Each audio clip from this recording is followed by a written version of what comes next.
I'm going to start base coating, or slip slapping, pardon me, the background for our bell with the Santa.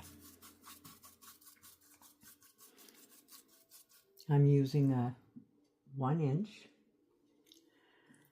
I'm using cobblestone. Now I'm picking up some sand gray. I just base coated a section with the cobblestone, and I'm putting sand gray out, and I'm just working it into the cobblestone and working the cobblestone back into it. So we're going to have lighter patches, medium patches, and now I'm picking up raw umber. Dirty brush, we don't clean our brush. The only time I'm going to clean my brush is if I want to pick up more sand gray.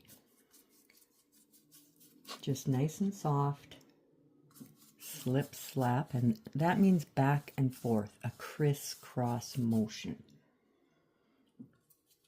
I'm going to put a patch there, a patch there, and a little here, and I'll just work my colors into the wet paint.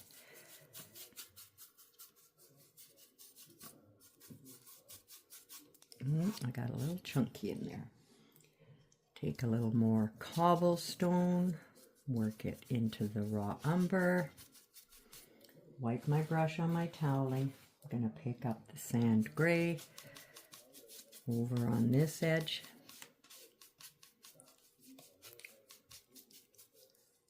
So we're creating little light and dark shadow areas. It's okay if you see brush stroke marks. That's part of the way I do this technique. I want to see some light, I want to see some dark, and I want to see some medium. There's no right or wrong as to how much dark you have, how much light you might have, how much medium you'll have. It's up to you. We just want to see a little bit of movement in our background. You can always use a mister, the fine misting bottle, to do a little bit of soft moistening of your surface. I'll come right up to the top of my bell. I'm not sure, I don't think I have that in there.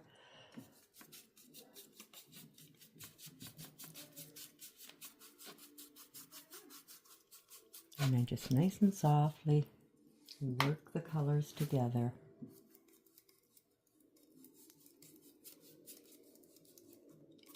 Oops, pick up that little chunk. Quite often you pick up a little chunk, sometimes off your palette, but sometimes it's been in your paint bottle.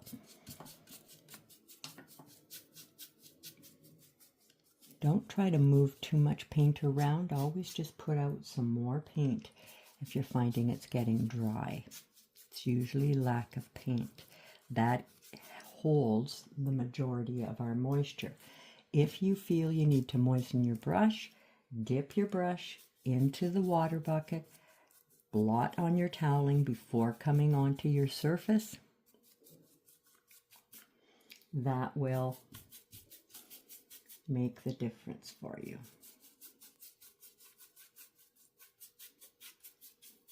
You don't want to put water right on your surface. That's going to create what we call a bald spot. Okay, so I've got my nice shadows in my piece and I'm ready to try it.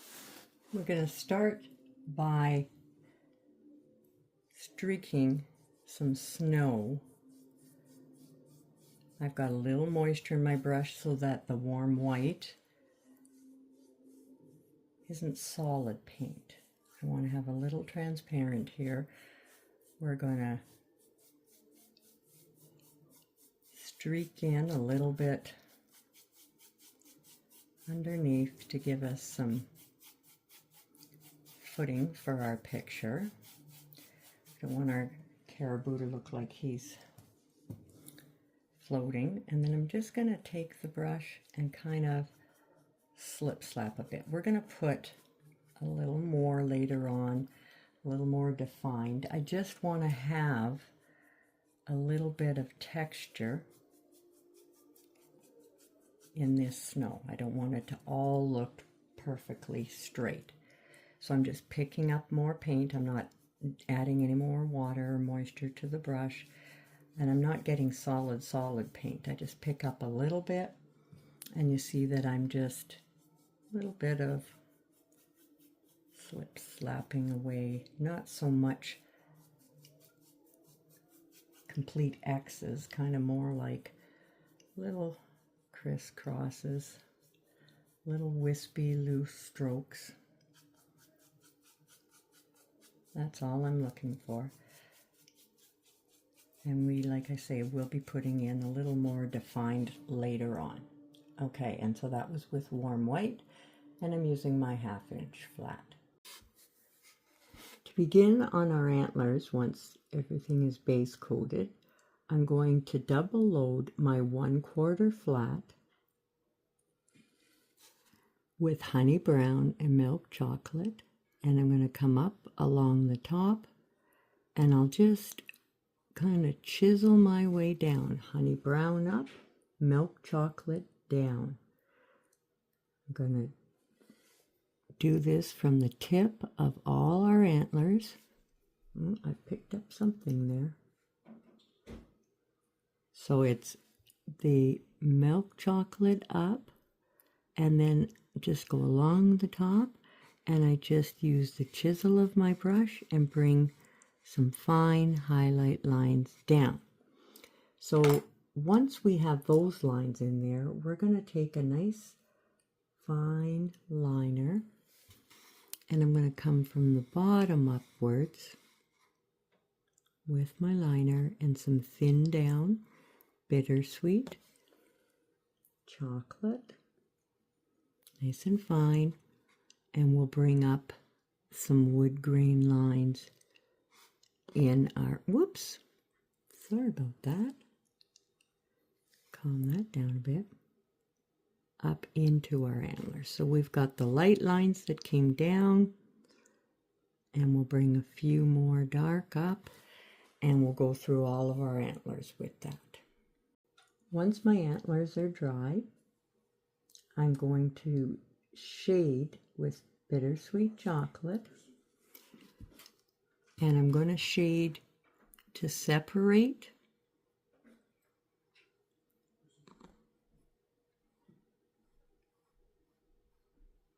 and up the end of our antlers.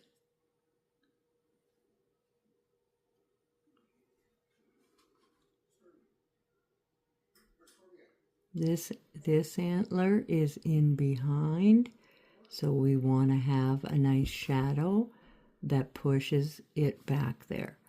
I'll still shade along the bottom of the antler. I kind of have this along here,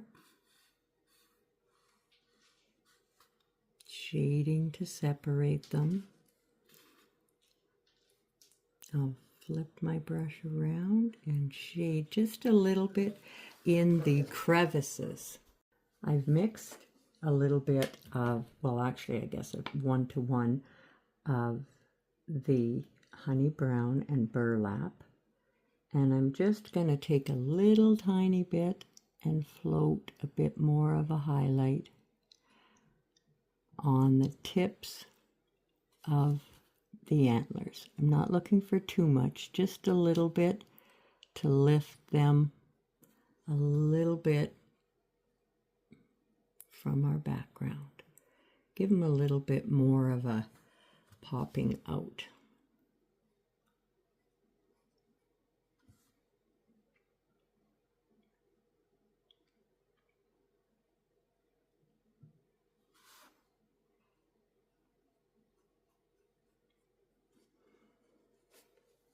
So that is the honey brown and the burlap.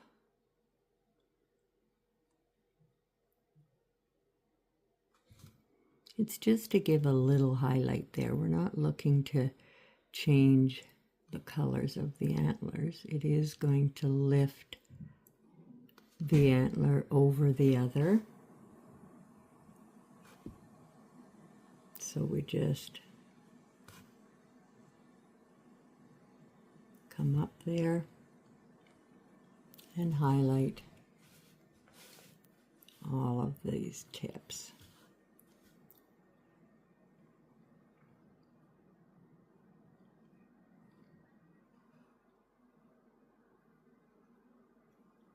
There.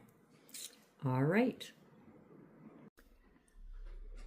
I'm double loading my Lunar Blender, 1/4 Lunar Blender, with black brown mix and antique maroon. I'm going to come in here and just blend in, and it gives us a nice scratchy blend. And I'll come up here and blend it in. And the dark towards the arm, blend it out, and the dark is towards the bag. Now I'm going to flip that around and put the dark under there as well. So it's going to keep a little of the antique maroon in the middle. I'll reload. I could go to a bit bigger now and this is going to create some shadow under the bag.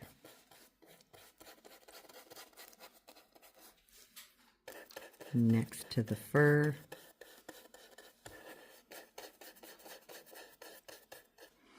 And I'm going to create a couple of creases. I've put some lines on there so that you'll be able to find these creases. I'm going to bring this one from the top instead.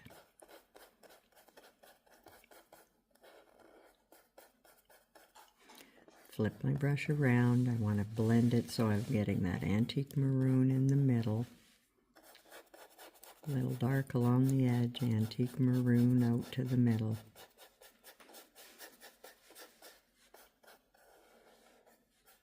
I want it to be a crease, like a little crease in the fabric, not a fold.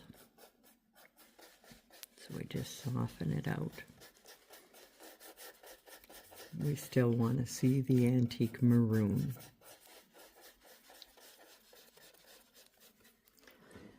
I'm going to blend on his hat as well. So we'll take the dark towards the fur.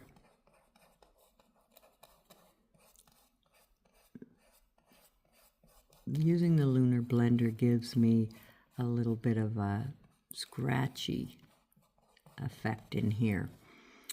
I'm going to come in here now and do the arm.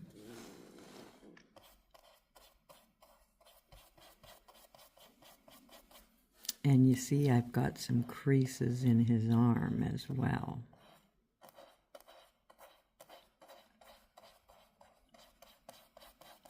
We just want to blend out those creases or the dark around the back of the arm so that it is not going to appear to have a stop and start line. It actually ends up looking like it's a shadow, like it was shaded.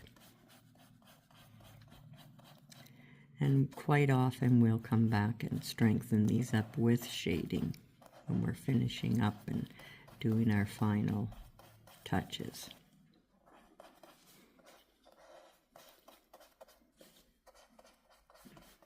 Just blend that out, keeping the dark in the directions you'd like. So it just kind of gives that look like it's a little bit velvety. Move back up into the hat. We need a little bit more crisp paint on here.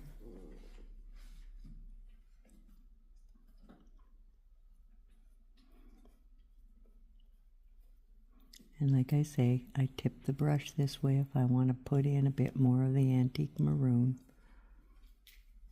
I'm making his little hat grow a bit there, but I'm okay with that. He's not got a lot of hat showing. All right, so that's what we're going to start with on our outfit. I've dried my coat, and now I'm going to take a dry brush, and I'm going to come in, start where my antique maroon is the brightest, and I'm going to dry brush with Rookwood Red. I'll go up onto my hat as well.